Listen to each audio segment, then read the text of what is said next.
Alhamdulillah Rabbil Alameen. Praise to Allah, and we're now with our special guest today. We're with our brother James. James, yes, 85 years of age. I just hope I'm strong enough to go through this interview. My throat has been giving me trouble. Well, I was told that brother just told me that's the gift of hajj, is this special voice we get afterwards when we I can't. believe so. Well, I'm not alone in this, actually. Most of our companions in the party are in the same condition. So we're here. Tell us where we are. Where are we located? Well, we're located in Jeddah in a rather nice hotel here. Not very far from Mecca. No, not very far. I don't know how many kilometers, but the journey time was about an hour or something like that. A lot depends on the traffic. Yeah, it does. So why would you and I, be here in a place usually associated with Arabs and that type of thing? Well, we're here as a newcomer to the Muslim faith. I'm bound to come here, if Allah wills, during my lifetime at least once. And I've been most fortunate with the people who have helped me come to the position I'm in today. And you're one of them, Brother Yusuf, to have this marvelous experience to come on this Hajj. It really has been. It's not been easy for me because I'm not as young as I used to be, and I'm not really, to be quite honest, used to a lot of crowds of people, but it's been worth it, and I've struggled on, and I think I've completed everything as it should have been done, inshallah. That and more. I've been with you right along, and I'm sure that you've done that and more, inshallah. And now we would like to ask you a question. Through your life, now you're 85 years old, mashallah, and many people never attain that age.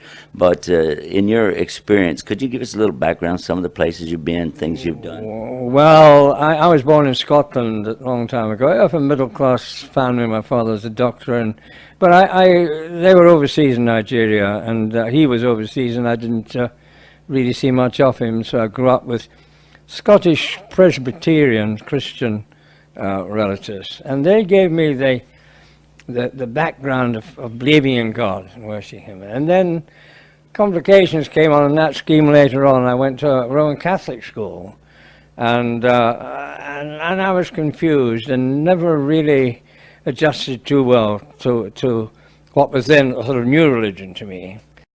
True, but then I thought to myself, look, you're getting on in age now. Now, you've always believed in God, but you haven't been praying to Him and worshiping Him for years.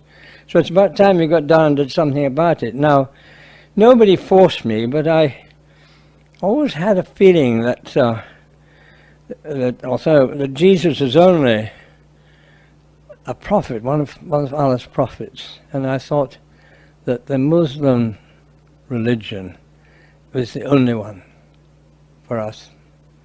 So I decided. So you already had this embedded in the background of Well, it somewhere. It must have been. It wasn't something that popped up after seeing the rather, what I consider to be appalling way the country gone downhill with so much promiscuity and greed, gluttony and what have you, all the evils that the Holy Quran tells us we should avoid and fight. So I decided to become a Muslim. Nobody twisted my arm, nobody forced me, but it was just through Allah's intervention that completely, almost not accidentally, but I was making a money transfer to some poor Africans in South Africa who were suffering.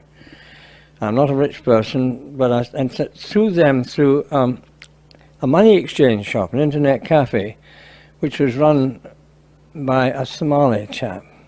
Now, I'd been to Somaliland, and my brother had been a doctor in Somaliland at one time, so they weren't completely strangers to me. So I realized that this fellow was quite a religious Muslim, religious Somali, rather, I should say.